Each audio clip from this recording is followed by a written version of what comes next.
UN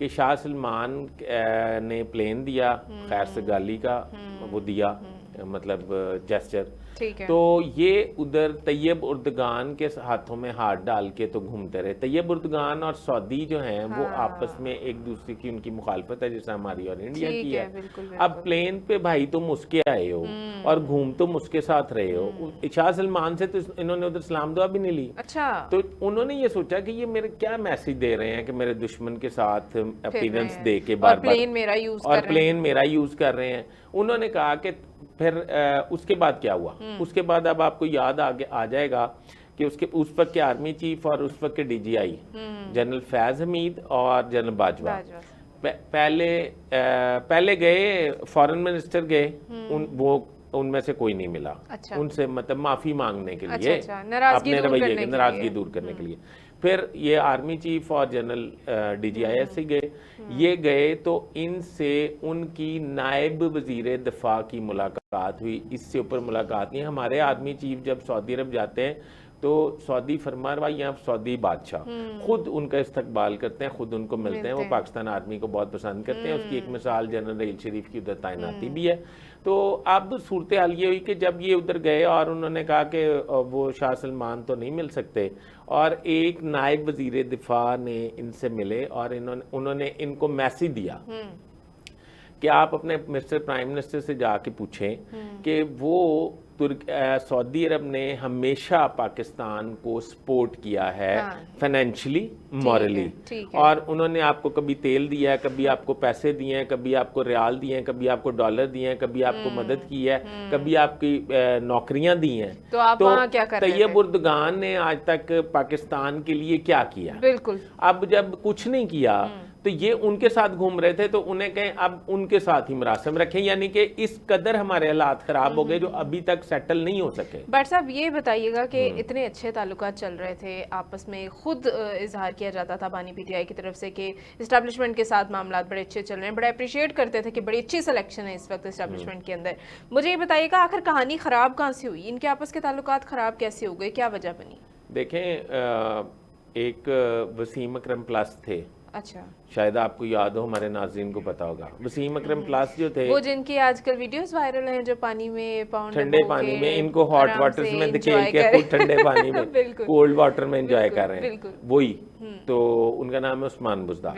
Usman Buzdar جو ہیں ان کی تعیناتی اور پھر ان کو ادھر کنٹینیو کروانا، تعلقات کشیدہ ہوتے چلے گئے. بار بار کہا جاتا تھا کہ ان کو بدلا جائے. فریال ہوتا یہ تھا، ہوا یہ کہ آؤٹ گوئنگ چیف منسٹر جو تھے وہ تھے شہباز شریف. اب شہباز شریف کا مقابلہ تو پورے پاکستان میں کسی ایڈمنسٹریٹو چیف منسٹر سے نہیں ہو سکتا. اب یعنی کہ شہباز شریف کے لیول پہ وہ مطلب آؤٹ گوئنگ چیف منسٹر تھے، اور ان کو ریپلیس کون کر رہا ہے؟ عثمان بزدار. اب بالکل ہی نیا ڈوب گئی. اب جب ڈوب گئی تو ان کو اسٹیبلشمنٹ کی طرف سے، انٹیلیجنس کی طرف سے یہ رپورٹیں دی جانے لگیں کہ وہاں کرپشن ہو رہی ہے، وہاں گورننس کا بیڑا غرق ہو گیا ہے، وہاں ایڈمنسٹریشن نہیں ہے، لا اینڈ آرڈر نہیں ہے، وہاں پہ منمانی چل رہی ہے. اور پنجاب پاکستان کا سب سے بڑا صوبہ ہے، یعنی کہ آبادی وائز اور معاملات وائز. تو آپ اس کو بدل کے کسی کو، مطلب انہوں نے سب سے پہلے کہا کہ پہلے سب سے ان کی پارٹی کے جن کے بارے میں یہ کہتے تھے کہ یہ ان کے اے ٹی ایم ہیں، علیم خان صاحب کو کہا کہ انہیں چیف منسٹر بنا دیں. عمران خان صاحب اس قدر پرسنل تھے کہ علیم خان صاحب نیب کے کیس میں اندر ہو گئے جب ان کا نام آیا. پھر ایک نام ایک اور نیا آیا، وہ میاں والی سے ان کا تعلق تھا، سبتین خان. سبتین خان بھی فارسٹ منسٹر ہے، وہ بھی اندر ہو گئے نیب کے کیس میں. اب حالات یہ ہوئے کہ ایک لاہور کے ایک ممبر صوبائی اسمبلی تھے میاں اسلم اقبال، ان کا نام چلنے لگ گیا کہ وہ چیف منسٹر ہیں. تو وہ مجھے ملے. اچھا، وہ مجھے ملے اور میں نے انہیں کہا کہ آج کل بڑی باتیں ہو رہی ہیں کہ آپ چیف منسٹر آ رہے ہیں. تو انہوں نے کہا حضور مجھے معاف کر دیں، جو جس کا نام چیف منسٹرشپ کے لیے آتا ہے وہ نیب میں پکڑا جاتا ہے، تو میں یہ افورڈ نہیں کرتا. تو اب آپ یہ سمجھ لیں کہ وہ عثمان بزدار کی وجہ سے تعلقات کشیدہ ہوئے. تعلقات یہ نہیں تھا کہ کوئی اسٹیبلشمنٹ اپنا بندہ لگوانا چاہتی تھی، ان کا یہ خیال تھا کہ گڈ ایڈمنسٹریٹو بندہ لگوائیں جو اس کی گورننس کو قائم کر سکے. اب آپ یہ بھی تو سوچیں کہ عثمان بزدار کو انٹروڈیوس کہاں سے کروایا گیا. بالکل, میں یہ بھی اپنے ناظرین کو بتانا چاہوں گی آپ کے توسط سے کہ جو ایک میں نے کہا کہ ایک لڑکی کی کہانی ہے کہ جو پنجاب کے ایک گاؤں میں تھی متوسط طبقے کی, اسی کو اسی کے ساتھ لنک کرنا چاہ رہی ہوں. کیا وہ لنک ہوتی ہے؟ یہ خاتون کون ہے اور انہوں نے کیا سٹوری ہے ان کی؟ بڑی خوبصورت بات ہے اور بڑی خوبصورت کہانی ہے. ناظرین آپ نے غور سے سننا. ایک لڑکی جو شیخو پورہ کے ایک نواحی علاقے میں پیدا ہوتی ہے اور غربت گوڈے گوڈے ہے. بالکل ٹھیک ہے. 2 بہنیں ہیں. وہ اپنی ابتدائی تعلیم حاصل کرنے کے بعد لاہور آ جاتی ہے. لاہور فورٹرس میں ایک ڈیزائنر فرنیچر کی شاپ پر ایز سیلز گرل نوکری کر لیتی ہے. وہاں پہ جب نوکری کرتی ہے تو اس کا پھر یہ اپنا اگلا ایڈمیشن لیتی ہے ایک لاہور کے کالج میں ہاکی کی بیس پہ, اسپورٹس بیس پہ. یہ اسپورٹس بیس میں ایڈمیشن لیتی ہے. وہاں پہ جب وہ فورٹرس میں یہ جاب کر رہی ہوتی ہے, وہاں پہ جو کلائنٹس آتے ہیں جاتے ہیں, یہ اس کو ایک فوٹوگرافر مل جاتا ہے اور فوٹوگرافر اس کا شوٹ کرتا ہے. اس وقت شوٹ چھپتا ہے تو ذرا اس کی تھوڑی مشہور ہو جاتی ہے. مشہور ہوتی ہے, ماڈلنگ شروع کر دیتی ہے. ماڈلنگ شروع کرتی ہے, پھر پارٹیز میں جانا شروع کر دیتی ہے. پارٹیز میں جب جانا شروع کرتی ہے تو ادھر انہیں ایک گجرانوالہ سے تعلق رکھنے والے ایک بہت سینئر پارلیمنٹیرین کے داماد ملتے ہیں. ٹھیک ہے, جو آلریڈی میرڈ ہیں. ان کا ان سے افیئر ہو جاتا ہے. افیئر ہوتا ہے تو شادی ہو جاتی ہے. اچھا, وہ اس کی دوسری شادی ہوتی ہے. ان کی غالباً اس خاتون کی پہلی شادی ہوتی ہے. وہ جو ہے وہ پاک پتن کی گدی سے بہت مرعوب ہوتے ہیں اور ان کے مریدین میں شامل ہوتے ہیں ان کے ہسبینڈ, اس خاتون کے ہسبینڈ. اب وہ خاتون کو لے کے وہاں جاتے ہیں. وہاں سے وہ ایک خاتون اپنی یعنی کہ جو مسز ہے اس کو اس وقت یعنی کہ ہٹ خاندان ہوتا ہے, ان کی خاتون خانہ سے ملاقات کرواتے ہیں. وہ ملاقات جو ہے دوستی میں بدل جاتی ہے. بٹ صاحب یہ کس قدر فلمی سٹوری لگ رہی ہے نا. یہ فلمی نہیں ہے, یہ پاکستان میں ہوا ہے. یہ حقیقت سٹوری ہے, لیکن آپ دیکھیں کہ جیسے واقعی فلموں اور ڈراموں میں کسی کی زندگی بدلتی ہے نا, جی بدلتی ہے. کسی کو وہ کہتے ہیں نا زمین سے اٹھ کے آسمان پہ پہنچتا ہے, تو وہ اس طرح سے ہوتا ہے. اور یہ جو ڈرامہ ہے یہ ڈرامہ نہیں ہے, یہ حقیقی ڈرامہ ہے. یہ حقیقت ایک زندگی ہے کسی کی جس کو بدلتے ہوئے ہم سب نے دیکھا ہے. ابھی ہم اس کو مزید کنٹینیو کریں گے, ایک بریک کے بعد دوبارہ حاضر ہوں گے. ہمارے ساتھ رہیے گا. ویلکم بیک ناظرین, اور ایک بار پھر سے آپ کو بتائیں گے یہ پراسرار ایک سٹوری ہے کہ ایک لڑکی کس طرح سے پنجاب کے گاؤں سے اٹھی اور اتنی امیر ہو گئی کہ اربوں خربوں پتی ہو گئی, اور یہ کس طرح سے ہوا. بٹ صاحب اس پہ جو ہے وہ ہمیں حقیقتیں بتا رہے ہیں. بٹ صاحب کنٹینیو کیجیے. یہ نا فریال گجرات نہیں, تھوڑی توسیع کر لیں, شیخو پورہ کے ایک نواحی گاؤں. جی. اچھا, تو اس کے بعد یہ ہوا کہ وہ خاتون جو ہیں وہ ان سے ملی اور ان سے دوستی ہو گئی. جب دوستی ہو گئی, اس خاتون کی وہ بھی میرڈ ہوتی ہے, اس کے 4 بچے ہوتے ہیں. اس خاتون کو ایک سیاستدان ملتے ہیں, اور اس خاتون کو علاقے میں بڑا جانا مانا جاتا ہے, اس کو بڑا پسند کیا جاتا ہے. وہ خاتون کا بھی تھوڑا سا نام بتائیں گے؟ وہ میں ابھی یہ سٹوری سننے تھے, لوگوں کو سمجھ آ جائے گی. اچھا جی, تو آپ کو سمجھ آ رہی ہے؟ مجھے تو آ رہی ہے, میں کہہ رہی ہوں میرے ناظرین کو بھی ذرا کلیئرلی سمجھ. اچھا, وہ خاتون کو ایک پولیٹیشین ان کا مرید ہو جاتا ہے. خاتون اپنے پہلے شوہر سے ڈیورس لیتی ہیں اور اس پولیٹیشین سے بیاہ کر لیتی ہیں. وہ سپر پولیٹیشین, اور خاتون کا بیاہ جو ہے اس خاتون کے گھر میں ہوتا ہے, لاہور ڈیفنس میں. اچھا, یعنی کہ دوستی کا لیول ڈیفنس میں گھر بھی بنا لیا نہیں, ابھی تو امیر ہو گئے ہیں نا. ابھی وہ جو گجرانوالہ کے وہ جو پولیٹیشین ہے ان کا داماد جو ہے اس کی ہاؤسنگ سوسائٹیز ہیں, اس سے بیاہ ہو گیا ہے اب ڈیفنس میں گھر ڈی ایچ اے میں. اچھا, جب وہ واپس ادھر چلے جاتے ہیں, اس گھر میں بیاہ ہو جاتا ہے. اب بیاہ جب ہوتا ہے نا تو اس کے بعد فوری آ جاتے ہیں الیکشن. جب الیکشن آتے ہیں تو الیکشن میں وہ سپر پولیٹیشین جو ہے وہ کنگ بن جاتا ہے, لیڈی لک مل جاتی ہے اس کو. جب وہ لیڈی لک مل گئی تو ہوا یہ کہ اب ڈیسیژنز کس نے کرنے؟ ڈیسیژنز کرنے ہیں اس پولیٹیشین کی بیوی کی فرینڈ نے. اچھا, اور وہ اس عثمان بزدار کو وہ ڈی جی خان کے تونسا سے اٹھاتی ہے اور انٹروڈیوس کراتی ہے. یہ عثمان بزدار کے بارے میں علیم خان پتہ کیا کہتے تھے؟ کہ عثمان بزدار مجھے سفارش کروا رہے تھے کہ مجھے پارلیمانی سیکٹری بنوا دیں اس وقت, اور اس وقت اس کو علیم خان کہتے ہیں کہ جب میں پرائم منسٹر کو ملنے گیا اور پرائم منسٹر کو مل کے میں نکل رہا تھا تو یہ اندر جا رہے تھے. اچھا. تو میں نے یہ سوچا, مجھے پرائم منسٹر نے بلا کے ایز پنجاب کی ذمہ داریوں کے حوالے سے بات کی, یعنی کہ تمہیں چیف منسٹر بنانا ہے. اچھا. تو جب یہ اندر جا رہے تھے عثمان بزدار صاحب, تو میں سمجھا کہ میں نے شاید اس کو لفٹ نہیں کرائی پارلیمانی سیکرٹری کے لیے, تو انہوں نے کہیں سے سفارش کرائی ہوگی, تو پارلیمانی سیکرٹری بننا چاہتے ہوں گے پنجاب میں. تو پتہ یہ چلا کہ عثمان بزدار صاحب اناؤنس ہو گئے چیف منسٹر پنجاب.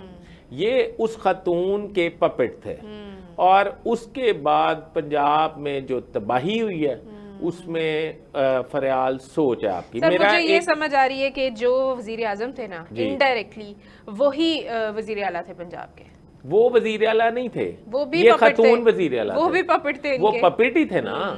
آپ کو میں خاتون کی سٹوری بتا رہا ہوں, مطلب اگر وہ پپٹ نہیں تھے تو وہ ان کے کہنے پہ بنایا. تو اس وقت میں آپ کو بتا دیتا ہوں کہ اس وقت کے D G I S I یہ پوری فائل لے کے اتنی موٹی کرپشن کی, اپنے آرمی چیف کے منع کرنے کے باوجود انہوں نے وہ اپنے آرمی چیف کے پاس گئے, انہوں نے کہا باس یہ کرپشن ہے اور یہ روزانہ ہو رہی ہے اور میں یہ انفارم کرنا چاہتا ہوں. تو آرمی چیف جنرل باجوہ تھے, اور D G I S I اس وقت پتہ ہے کون تھے, ہمارے sitting army chief general Asim Munir.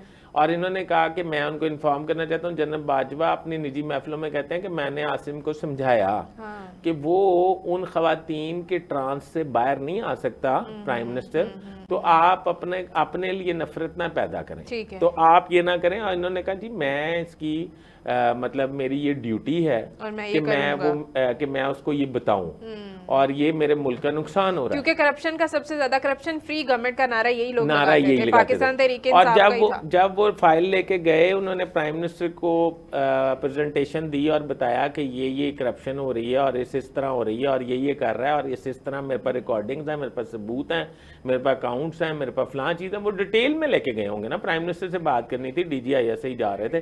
تو وہ جب انہوں نے کہا کہ آپ نے بہت اچھا کیا میری آنکھیں کھول دی, پرائم منسٹر نے ان کو کہا کہ بہت اچھا کیا آپ نے میری آنکھیں کھول دی. جب وہ واپس آئے تو انہوں نے فون اٹھا کے جنرل باجوہ کو کہا کہ یہ میری فیملی پہ الزام لگا رہے ہیں, اسے فوراً بدلیں. اور فوراً بدلیں کیا, وہ بدلا یہ کہ جنرل باجوہ نے پھر بھی خیر ایک کور دیا اس وقت D G I S I کو کہ غلطی تو اس نے کر لی ہے, تو ان کو بدلنے کی بجائے کور کمانڈر گجرانوالہ لگا دیا. اچھا, اب کہنے کا مقصد یہ ہے کہ جنرل عاصم منیر ان کی کرپشن سے اس وقت سے واقف ہیں. بالکل صحیح. اسی لیے اب اس خاتون کا اس وقت میں آپ کو یہ بات باہر نہیں آئی. ٹھیک ہے. وہ خاتون ایک پراپرٹی ٹائکون ہے, لاہور کے بزنس مین ہے, بلکہ پاکستان کے بزنس مین ہے. ٹھیک ہے.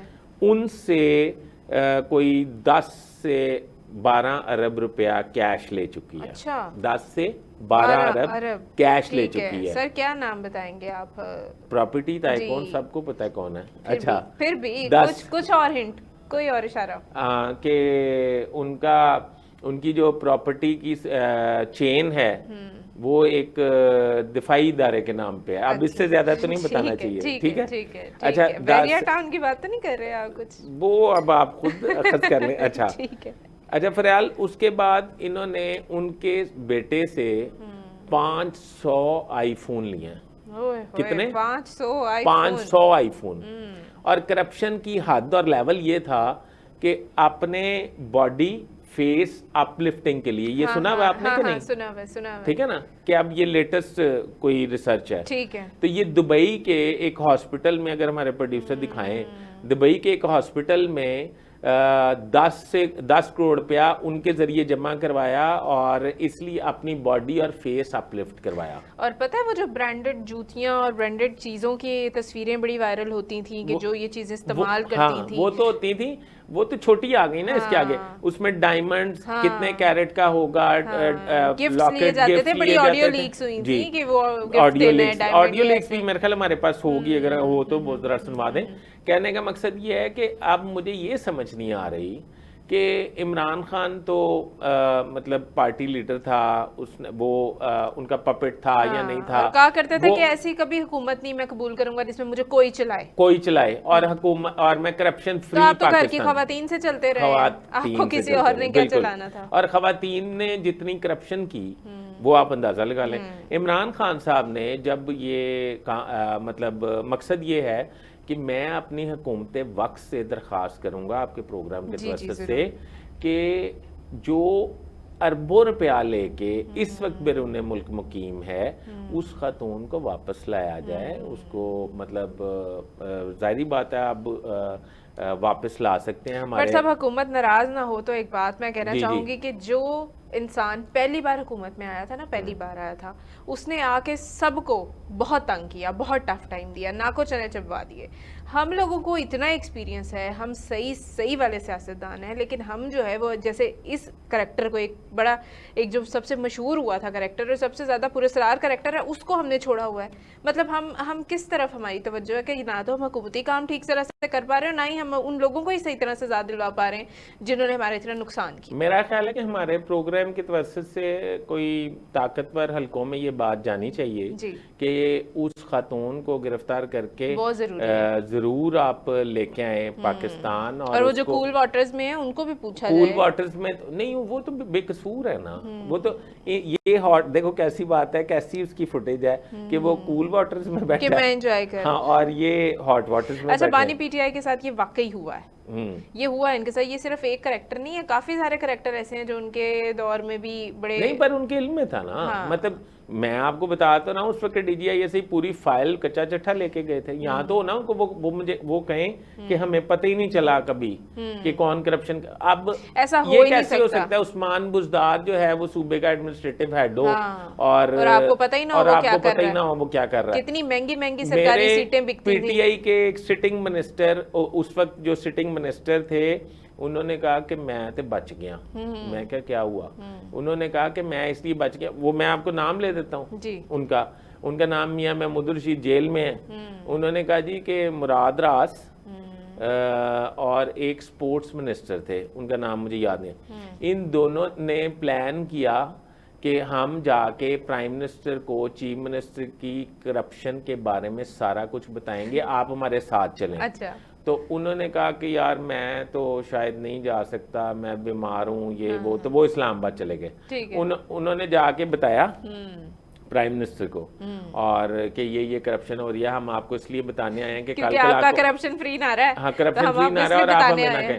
تو اس کا ریوارڈ یہ ہوا کہ انہوں نے چیف منسٹر کو اسپیشل پلین پہ اسلام آباد بلایا، اور جب چیف منسٹر وہاں سے واپس نکلے تو چیف منسٹر نے پہلے آرڈر یہ کیے کہ ان کے دونوں کے جو ڈپارٹمنٹ ہیں ان کے سیکٹریز کو بلا لیں، سی ایم سیکٹریٹ، اور سیکٹریز کو کہا کہ آپ کوئی فائل آپ نے ان کے ذریعے مجھے نہیں بھیجنی، انہیں بائی پاس کرنا ہے اور ان کا کوئی آرڈر اوبے نہیں کرنا اور انہیں بالکل پروٹوکول نہیں دینا. یہ پہلی. اور محمود رشید صاحب نے مجھے کہا کہ شکر ہے اللہ دا میں بچ گیا، میں نہیں گیا. بالکل صحیح کہا انہوں نے، وہ بچ گئے. ٹھیک ہے نا. تو یہ تو ہمارے پاس ایسی چیزیں ہیں تو لوگوں کے پاس تو بہت ہوں گی. یہ جی پاکستان تحریک انصاف کی حقیقتیں ہیں، اور پاکستان تحریک انصاف کو پاکستان تحریک انتشار ان سب وجوہات کی وجہ سے کہا جا رہا ہے. مزید بھی انہوں نے جو خرابیاں کی ہیں پاکستان میں، اس پہ بات کریں گے، ہمارے ساتھ رہیے گا. ویلکم بیک ناظرین. اور اب ہم لوگ بات کریں گے کہ کے پی کے کو اس وقت کس طرح سے معاشی بحران کا سامنا ہے اور اس کی وجہ کیا ہے. آخر ذمہ داران کون ہیں جنہوں نے کے پی کے کو یہاں تک پہنچا دیا ہے کہ وہ اپنی یونیورسٹیز بیچ کے، اپنی یونیورسٹیوں کے اراضی بیچ کے وہ اپنے مسائل کا حل کریں گے. آخر یہ کیسے ہوا ہے؟ کے پی کے اتنے برے حالات کیوں ہو گئے ہیں؟ دیکھیں فریال، بات یہ ہے کہ گزشتہ تیسرا ٹینیور ہے پی ٹی آئی کی حکومت کا، اور پچھلے دنوں میرا کے پی کے جانا ہوا تو پتہ یہ چلا کہ وہاں کے باسی جو ہیں وہ اس وقت اپنے بال نوچنے پہ آئے ہوئے ہیں. ان کا یہ خیال ہے کہ اب وزیر اعلیٰ ہمیں وہ مل گیا جو مطلب یہ بات کرنے کے لیے، کام کرنے کے لیے تیار نہیں ہے، وہ صرف بڑکے مار رہا ہے. نمبر 1. نمبر 2، ایک پروجیکٹ مکمل ہوا ہے 3 ٹینیور میں کے پی کے میں، عوامی پروجیکٹ جو ہے وہ جو بس کا ہے، اور وہ آئی تھنک سو کہ یعنی کہ وہ کوئی کروڑوں میں شروع ہوا تھا اور اربوں میں گیا ہے، یعنی کہ لیول یہ ہے. اور پھر بھی اس کا وہ اتنا کوئی اچھا وہ فیڈ بیک نہیں آیا. فیڈ بیک نہیں ہے. اور میرا یہ خیال ہے کہ اب حالات یہ ہے کہ خیبر پختونخوا کے جو لوگ ہیں وہ بہت ہی عمدہ اور مہمان نواز اور ملنسار اور محب وطن لوگ ہیں. ان کے ساتھ بڑی سخت زیادتی ہو رہی ہے، اور میرا یہ خیال ہے کہ پی ٹی آئی نے اس وقت ان کے ساتھ بڑا گھنونا کھیل کھیلا کہ، اور ان کے حقوق جو ہیں وہ بالکل پامال کیے جا رہے ہیں. اب خبر آپ کے پاس یہ ہے کہ یونیورسٹیز کی جگہیں جو ہیں وہ فروخت کر رہے ہیں. اب آپ اندازہ لگا لیں کہ ان کا اور ان کے لیڈر کا نعرہ کیا تھا کہ گورنر ہاؤسز کو، پرائم منسٹر سیکریٹریٹ کو، بالکل سیرگاہیں بنا ساروں کو دیں، سیرگاہیں بنا، نہیں لوگوں کے لیے یونیورسٹیز بنا کھول دیں، دیں، یونیورسٹیز بنا دیں. گورنر ہاؤس کو تو کہتے تھے لوگوں کے لیے کھول دیں، نہیں لوگ آئیں وزٹ کریں. نہیں وہ تو بعد میں کہا تھا، پہلے کہا تھا کہ یونیورسٹی بناؤں اچھا گا. یونیورسٹیز ان کی ٹاپ پرائیورٹی میں آتی تھی. ٹاپ پرائیورٹی میں تھی. ٹھیک ہے، یونیورسٹیز بنے گی، پرائم منسٹر سیکریٹریٹ بھی یونیورسٹی بنے گا اور گورنر ہاؤس بھی یونیورسٹی بنے گا. دوسری بات یہ ہے کہ اب وہ نیریٹو کا مطلب ڈاؤن اتنا نیچے چلا گیا ہے کہ وہ یہ یونیورسٹیز کی جگہ بیچنے لگ گئے ہیں. اگر جگہیں بیچ رہے ہیں تو اپنے کیوں نہیں بیچتے دفاتر کی، جو اتنے بڑے بڑے گھر ملے ہوئے ہیں؟ گورنر ہاؤسز بیچیں، اپنے ادھر کے ان کی آکشن کروائیں اور اپنے جو مطلب کیا کہنا چاہیے ان کے یہ جو لوگ ہیں جس میں مطلب شاہی مہمان آتے ہیں ان کو بیچیں. یہ اس یونیورسٹیز کی جگہ، اور یونیورسٹی خیبر پختونخوا میں ویسے ہی آپ کو پتہ ہے لٹریسی ریٹ بہت پیچھے ہے تو بہت خراب ہے. اور میرا یہ خیال ہے کہ خیبر پختونخوا کی عوام کے ساتھ ہمیں ہمدردی کرنی چاہیے، ان کے لیے دعا کرنی چاہیے، ان کے لیے آواز اٹھانی چاہیے کہ ان کے لیے سنی جائے. اور دوسری بات یہ ہے کہ خیبر پختونخوا میں ایک اور بڑا پرابلم آ رہا ہے. جی سر. وہ جو زیادہ پرابلم آ رہا ہے وہ یہ کہ وہ پشتین، منظور پشتین، وہ جو ہیں وہ ادھر نفرت کے بیج بو رہے ہیں. اس وقت خیبر پختونخوا کے اگر 7 ڈویژن ہیں اور آئی تھنک سو کہ 35 یا 36 اضلاع ہیں، اور یہ جو اضلاع ہیں ان میں میکسیمم تو نو گو ایریاز ہیں. کیوں کہ اس کی وجہ یہ ہے کہ وہاں طالبان کا ہولڈ ہے، اور دہشت گرد طالبان کی وجہ سے، اور طالبان کو لا کے ادھر بسانے والے کون ہیں؟ یہی پارٹی ہے نا، جنہوں نے تحریک انتشار ہے. اور انہوں نے خیبر پختونخوا میں یہ ادھر لوگ جو ہیں وہ لا کے رکھے، اور وہ لوگ طالبان تھے. وہ لوگ اب حالات یہ ہیں کہ میں نے ایک دفعہ پہلے بھی شاید کہیں ذکر کیا تھا کہ اس وقت کے سٹنگ چیف منسٹر، ان کا تعلق جس گاؤں سے ہے، جس حلقے سے ہے، وہ کور کمانڈر پشاور کے پاس گئے تھے اپنی داد فریاد لے کے، اور وہ کہہ رہے تھے کہ مجھے طالبان کو بھتہ دینا پڑتا ہے. ایکچولی وہ بھتہ نہیں ہے، ایکچولی وہ بھتہ نہیں ہے، ایکچولی وہ یہ فنڈنگ کرتے ہیں ان کو. یہ فنڈنگ جو ہے نا، اس وجہ سے یہ کام خراب ہو رہا ہے، اور ڈیولپمنٹ پہ، صوبے کی فلاح و بہبود پہ توجہ نہیں دی جا رہی. یونیورسٹیاں ہی بکیں گی، اب تقریب کاریوں پہ توجہ ہے، اب یونیورسٹیز ہی بکیں گی. بٹ صاحب یہ بتائیے گا کہ جو 96 سینیٹرز کے لیے 1000 ملازمین کی جو تقرری ہے، اس کو کس طرح سے دیکھتے ہیں؟ کیا اس کے پیچھے کوئی مقاصد ہوتے ہیں، کوئی اسٹرانگ مقاصد؟ فریال، اس میں پہلے یہ سمجھ لیں کہ یہ جو لوگ سینٹ میں آتے ہیں، یعنی کہ chairman senate, deputy chairman senate, یہ سب سے پہلے جو عوامی فلاح و بہبود کا کام کرتے ہیں، اپنے حلقے سے کوئی 100-150 لوگ اٹھا کے ادھر بھرتی کر لیتے ہیں. وہ اس میں کوئی میرٹ نہیں ہے، کوئی کوٹا نہیں ہے، کوئی کوالیفیکیشن نہیں ہے. یہ بادشاہ سلامت کا صوابدیدی اختیار ہے کہ وہ جس کو مرضی جہاں مرضی بھرتی کر لیں. اب آپ پنجاب اسمبلی پہ آئیں گے تو چودھری پرویز لائی نے 750 لوگ، یہ جو پیچھے وہ سپیکر ہے، 750 لوگ اسمبلی میں بھرتی کیے. خدا کا خوف آنا چاہیے کہ 150 لوگوں کی کیپیسٹی تھی، انہوں نے 750، یعنی کہ پہلے اوور برڈڈ تھے، مطلب 350 تھے، 750 اور کر لیے، 1100-1200 پہ وہ سکور چلا گیا.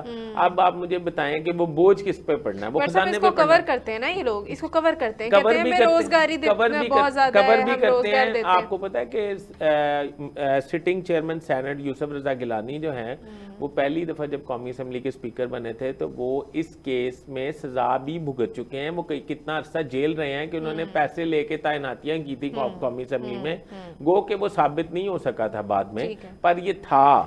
اب دوسری بات کیا ہے؟ دوسری بات یہ ہے کہ ابھی سینٹ میں جو جتنے لوگ ہیں، اب آپ نے کبھی آپ سینٹ جائیں یا آپ کسی اسمبلی میں جائیں تو آپ کو جو میجورٹی، جو جہاں کا اسپیکر یا جہاں کا ڈپٹی اسپیکر یا جہاں کا چیئرمین سینٹ یا ڈپٹی چیئرمین سینٹ، اس کا تعلق جس ضلع یا جس صوبے سے ہوگا نا، اس کے لوگ بہت زیادہ ادھر بھرتی ہوئے ہوں گے. تو میرا یہ خیال ہے کہ یہ زیادتی ہے بڑی شدید، اور یہ لوگ پھر ان کو پروٹیکٹ بھی کرتے ہیں. یہ جو آڑ لیتے ہیں نا، کہتے ہیں کہ جی وہ بے روزگاری بہت ہے، کیا ہو گیا اگر لوگوں کو روزگار مل گیا تو یہ روزگار چھن جائے گا. تو روزگار دینے کا یہ طریقہ ہے کہ کوئی میرٹ نہ ہو؟ روزگار دینے کا اس کے SOPs ہیں، اس میں آپ مطلب فیڈرل پبلک سروس کمیشن کے ذریعے آئیں, صوبائی پبلک سروس کمیشن کے ذریعے آئیں, کوئی امتحان دیں, کوئی کوالیفیکیشن بتائیں. ادھر تو بادشاہ سلامت ہے جس نے یوں لکھ دیا کہ اور وہ بھرتی ہو گیا, اس میں تو کوئی میرٹ ہی نہیں ہے. کوئی مقاصد بھی حاصل مقاصد بھی ہوتے ہیں. جیسے آپ نے سنا تھا پیچھے الیکشن ہوا, یوسف رضا گیلانی جب چیئرمین سینٹ بنے ہیں تو آپ نے دیکھا نہیں وہ کیمرے لگ گئے تھے, پولنگ بوتھ میں کیمرے لگ گئے تھے. وہ پھر ظاہری بات ہے اس طرح کی چھوٹی موٹی جو اندر کے معاملات سیٹ کرانے ہوتے ہیں ہاں وہ یہ لوگ کرتے ہیں نا. پھر ان کو پتا ہوتا ہے کہ یہ ہمارے مائی باپ ہیں, انہوں نے ہمیں بھرتی کیا تھا, ہمیں رکھوایا تھا اور ہم ان کے غلام ہیں. یہ ذاتی ملازمین کو ایکچولی ادھر رکھتے ہیں. اور یہ بھی میں نے سنا ہے کہ ادھر لوگوں کو بھرتی کر کے تو اپنے رشتہ داروں کے اور اپنے گھروں میں جو ہے نا وہ کام کرنے کے لیے چھوڑ دیتے ہیں. تنخواہیں وہ وہاں سے لیتے ہیں, خدمت ان کی ذاتی طور پہ کرتے ہیں. خدمت گزار عوام ہماری ویسے ہی بہت ہے, جس نے تھوڑا بہت فائدہ دے دیا اس کی خدمت کے میرے پورا خاندان لگ جاتا ہے اور ووٹ بھی اس کا پکا ہو جاتا ہے, ہمیشہ کے لیے پکا ہو جاتا ہے. مجھے بتائیے گا کہ اپنی عوام کو ہم کیا سمجھانا چاہ رہے ہیں کہ جو سحر ایک تاری ہے, جو آنکھوں کے اوپر پٹی بندھی ہوئی ہے, ٹھیک ہے ہر کسی کی اپنی ایک لیڈرشپ کو وہ مانتا ہے, ہر کوئی مانتا ہے, لیکن کیا ہمیں بینگ پاکستانی اس چیز کا احتساب نہیں کرنا چاہیے کہ ہمیں کس کے ساتھ کھڑے ہونا اور کس کے ساتھ نہیں؟ جو پاکستان کی اگینسٹ ہے ہم اس کے ساتھ کیسے کھڑے ہو جاتے ہیں؟ دیکھیں میں یہ سمجھتا ہوں حکومت وقت کو اور ہماری اسٹیبلشمنٹ کو یہ کام کرنا چاہیے کہ وہ اویئرنیس کمپین چلائیں کہ کون سی پارٹی پاکستان کے خلاف کیا تحریک چلا رہی ہے, اس کے عزائم کیا ہیں, اس سے پاکستان کو کتنا نقصان ہو رہا ہے, اس میں عوام کے کتنے حقوق خراب ہو رہے ہیں. اور یہ اویئرنیس کمپین حکومت چلا سکتی ہے. ہم اپنے پروگرام کے ذریعے تو بات کر ہی رہے ہیں. اور یہ ڈیجیٹل دہشت گردی کون کر رہا ہے؟ دیکھیں اس میں تو کوئی دو رائے نہیں ہے کہ مجھے آپ بغیر ثبوت اور بغیر وجہ کے مجھے آپ کی عزت نہیں اچھالنی چاہیے سوشل میڈیا پہ. بالکل اس پہ اعتراض کرنے والے, اس پہ کوئی اعتراض والی بات ہے جس پہ یہ لوگ اعتراض کرتے ہیں؟ نہیں, یہی میں کہہ رہا ہوں نا کہ میرا خیال یہ پارٹی وہ آپ نے ٹھیک نام رکھ دیا ان کا طریقے انتشار. اب یہ انتشار کی جانب جا رہی ہیں اور اب ان کی میرا خیال واپسی نہیں ہے. ان کے نا انہوں نے جو نعرے یہ لگاتے تھے نا, انہوں نے ان کو پروو کر دیا, انہوں نے بتا دیا کہ ہم یہی کچھ کر رہے ہوتے تھے. حکومت کو جو ہے وہ بہت زیادہ اس وقت اس چیز کو دیکھنے کی ضرورت ہے کہ آخر ہمارے جو لوگوں نے اتنا نقصان کیا ہے, اتنا ہمیں تباہ کیا ہے, پنجاب کو خاص طور پہ کتنا پیچھے دھکیل دیا گیا ہے, ان لوگوں کو باہر کے ممالک سے لائیں, ان کو لا کے ان کا احتساب کریں, ان کو پوچھیں کہ بھئی یہ کیا کر کے گئے اور ان کو سزائیں دیں جو بنتی ہیں. کیونکہ نہیں ان سے ریکور کریں نا پیسے. یہ خیبر پختونخوا میں یونیورسٹیز کی جگہیں بک رہی ہیں, ان سے ریکوری کر کے ان کو پیسے دے دیں. وہی ایجنڈا, وہی سارا کچھ جو پاکستان تحریک انصاف نے شروع کیا تھا کہ ہم پیسے لے کے آئیں گے, ہم اپنی ساری وہ کرپشن ختم کرائیں گے, میں ان کو رلاؤں گا, میں ان کو پتہ نہیں کیا کیا کروں گا, وہی سارے نعرے میرا حال ہے یہ بھی لگانا شروع کر دیں اور ان سارے لوگوں کو لے کر آئیں, ان کے کرپشن کو بھی سامنے لائیں اور ہمارے ملک کے لیے جو ہے وہ بہتری کے لیے زیادہ سے زیادہ کوشش کریں. بٹ صاحب جاتے جاتے ایک بار پھر نہ پوچھ لوں آپ سے خاتون کے بارے میں. خاتون کا ابھی بھی نہیں بتانا, نام نہیں بتانا, آپ کو سمجھ نہیں آیا؟ نہیں نام میں پوچھ رہی تھی, کچھ بتائیں گے؟ دیکھیں میں اس کے بارے میں اتنے انکشافات ہیں, اگلے پروگرام میں بتاؤں گا, پھر اس میں آپ کو بتا دوں گا نام. ویسے آپ سمجھتی ہیں کہ کسی کو سمجھ نہیں آیا ابھی تک اس خاتون کا نام؟ مجھے پتا ہے کہ ہماری عوام کو سیاسی شعور ماشاءاللہ بہت زیادہ ہے اور عوام ہماری سمجھ گئی ہوگی, اور جو بھی حکومتی معاملات ہیں نا انہیں ہم بڑی اچھی طرح سمجھتے ہیں. یہ وقت اب واقعی اب سیاستدان بھی بھول جائیں, وہ یہ بات چھوڑ دیں کہ اب عوام کو کچھ سمجھ نہیں آتی. عوام کو اویئرنیس جو ہے وہ تو بہت زیادہ آ گئی ہے, پر عوام مہنگائی میں مارے گئے ہیں. عوام کا پرابلم یہ ہے کہ بل کیسے دینا ہے, روٹی کیسے کھانی ہے, بچوں کی فیسیں کیسے دینی ہے. ختم ہوتا دکھائی دے رہا ہے آپ کو یہ بحران؟ ہو سکتا ہے اگر اس انتشار پسند جماعت کو جو ہے اس کا مکو ٹھپ لیا جائے اور ملک ترقی کی طرف چل پڑے گا. آپ دیکھیں نا کیا صلح کی جو فضائیں قائم کی جا رہی ہیں, نہیں صلح کسی صورت نہیں ہونی. میں نے آپ کو ابھی کھول کے بات بتا دی ہے کہ ابھی سٹنگ آرمی چیف جو ہیں ان کے پاس اتنی موٹی ساری فائلیں ہیں ان کی کرپشن کی, ٹھیک ہے, وہ کیسے اس کے ساتھ صلح کریں گے, یا وہ کیسے پولیٹیشین مطلب یہ سوچیں گے کہ ان کے ساتھ صلح کر لینی چاہیے. دیکھیں انہوں نے نعرہ لگایا تھا کرپشن فری پاکستان کا, جس کی وجہ سے عوام نے انہیں بہت زیادہ پیار دیا, سپورٹ کیا اور سپورٹ کیا کہ کرپشن فری. اور پھر جب آپ کے پاس اتنے اربوں خربوں کے ایک خاتون جو شیخو پورہ کے نواحی گاؤں میں پیدا ہوئی اور غریب غربت والے گھر میں آنکھ کھولی, وہ اب خربوں روپے کی مالک ہے, جس نے 10 کروڑ روپے کی فیس اپ لفٹنگ اور باڈی اپ لفٹنگ کرائی ہے, تو آپ اندازہ لگا لیں کہ وہ خاتون کا حکومت سے دور دور تک کوئی تعلق نہیں تھا. خاتون کا پپٹ تھا چیف منسٹر پنجاب, تو اور کرپشن کا لیول کیا ہوگا آپ اندازہ بٹ لگائیں. صاحب آپ کو بھی ان کے آپس میں دوبارہ کوئی رابطے یا تعلقات نظر آئے ہیں کہ اب وہ خاتون نے انہیں وہی کیا ان کے ساتھ جو باقی سب نے کیا ہے؟ نہیں وہ خاتون تو اب بیرون ملک بیٹھی ہاں ہے تو نا, ان کے ساتھ تو کوئی روٹس اس کی ابھی بھی مل سکتی ہیں نا. نہیں وہ ابھی تو نہیں آئے گی نا, ادھر پکڑی جائے گی, اس کے کیسز ہیں نیب میں. یہ تو میں سمجھتا ہوں کہ حکومت وقت کو چاہیے, جس طرح کہ میں نے آپ کو پہلے بھی بتایا کہ ان کو ادھر سے لے کے آئیں پاکستان, اور پاکستان ان کی ادھر کافی جائیداد ہے, ان کے ادھر اکاؤنٹس ہیں بہت ہیوی قسم کے, ان کو سارے منجمد کریں, ان کو واپس لے کے آئیں, ان کو قانون کے مطابق. ہاں اور اس کو ہم نے جو ہے وہ چھوڑا ہوا ہے, وہ گھوم پھر رہے ہیں, گھوم پھر رہے ہیں, وہ کہیں کوئی کول واٹرز میں پھر رہا ہے, کہیں کوئی کول کنٹریز میں پھر رہا ہے. تو ہم لوگ جو ہیں وہ اس وقت ساری جو قیمت ہے ساری کرپشن اب پنجاب میں ٹرانسفر پوسٹنگ کی پیسے لے کر ٹرانسفر پوسٹنگ کروانے کا کلچر جو ہے اس کے موجد وسیم اکرم پلس ہیں, اور وسیم اکرم پلس کی وہ سفارشی خاتون جنہوں نے ان کو بطور پپٹ کو وزیر اعلیٰ چیف منسٹر بنوایا تھا. اس طرح پنجاب میں کبھی نہیں ہوا تھا, کبھی ایسا نہیں ہوا تھا کہ ڈی سی, اے سی, سیکٹری, ڈی پی او, آر پی او پیسے دے کے لا گئے تھے. یہ پہلی دفعہ ہم نے پنجاب. بالکل ٹھیک ہے جی. پاکستان تحریک انصاف کی حکومت پہلی بار آئی تھی اور پہلی بار ہی ہم نے وہ سب کچھ دیکھا پاکستان کی ہسٹری میں جو پہلے کبھی نہیں ہوا تھا. تو ابھی بھی بہت زیادہ سنبھلنے کی ضرورت ہے, عوام کو بھی محب وطن ہونے کی ضرورت ہے, اور اس چیز کو شو بھی کرانے کی ضرورت ہے, اور ہماری حکومتوں کو بھی چاہیے کہ ملک دشمن عناصر کے اوپر جو ہے وہ سخت سے سخت جو ہے وہ ایکشن ہو. اپنے ناظرین سے اجازت چاہیں گے, بٹ صاحب آپ کا بہت بہت شکریہ. اپنے ناظرین سے یہ بھی کہیں گے ہمیں اپنی دعا میں یاد رکھیے گا. اگلے ہفتے اب آپ سے ملاقات ہوگی. اپنا بہت سارا خیال رکھیے گا. خدا حافظ.